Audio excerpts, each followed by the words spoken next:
wabarakatuh. Saya Nina Juastri Bintabang dari kelas 9 Salam. Kali ini saya akan membahas tema mengenai kebebasan berpendapat di era keterbukaan informasi. Di masa lalu, menyampaikan pendapat bukanlah hal yang mudah.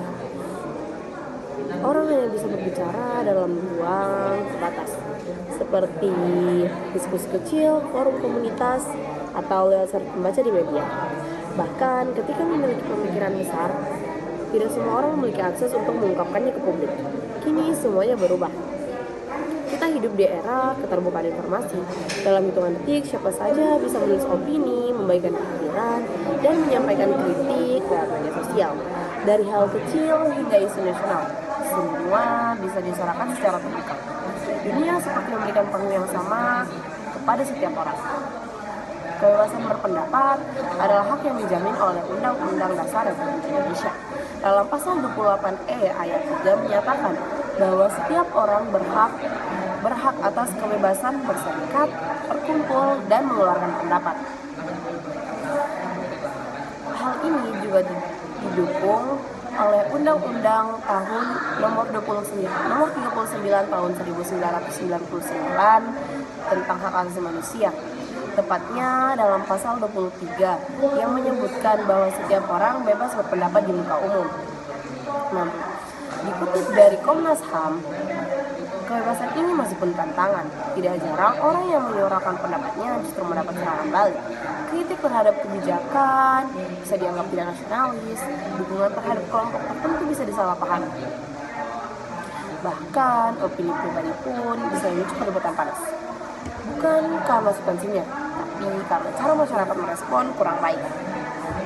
Dari sini kita bisa mengetahui, meskipun secara hukum kita bebas berpendapat, dalam kenyataannya kita masih terikat oleh batas-batas sosial seperti stigma, penolakan, bahkan ancaman. Maka, selain berani berbicara, kita juga harus siap menerima perbedaan, serta menyampaikan pendapat dengan bijak, dengan bertanggung jawab. Di sisi lain, era digital menuntut kita lebih cermat. Satu unggahan bisa menyebar dengan sangat cepat.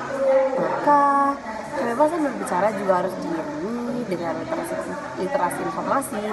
Kita harus tahu mana opini, mana fakta, dan mana kritik, juga mana ujaran kebencian. Tanpa pemahaman ini, kebebasan justru bisa disalahgunakan. Dikutip dari UNESCO 2021. Kebebasan berpendapat adalah hak sekaligus tanggung jawab. Satu unggahan bisa Kebebasan berpendapat adalah hak sekaligus tanggung jawab. Kita berhak berbicara, namun juga wajib menjaga isi dari apa yang kita sampaikan. Perbedaan pendapat bukan alasan untuk saling menyerang, justru itu yang membuat demokrasi bertumbuh. Di zaman ketika semua orang memiliki suara, jangan pernah sia-siakan kesempatan untuk berbicara. Ingat, gunakan suara itu dengan bijak, dengan empati, dan dengan tujuan yang membangun. Karena setiap kata punya pengaruh, dan setiap suara punya definisi, punya potensi untuk menciptakan perubahan yang lebih baik. Di zaman penuh suara ini, jangan takut berbicara, tapi pastikan apa yang kamu ucapkan punya makna, bukan sekedar ramai. Berani itu hebat, tapi berani mendengar itu kuat. Mari jadi suara yang jujur, bukan yang paling nyaring. Mungkin itu saja dari saya. Wassalamualaikum warahmatullahi wabarakatuh.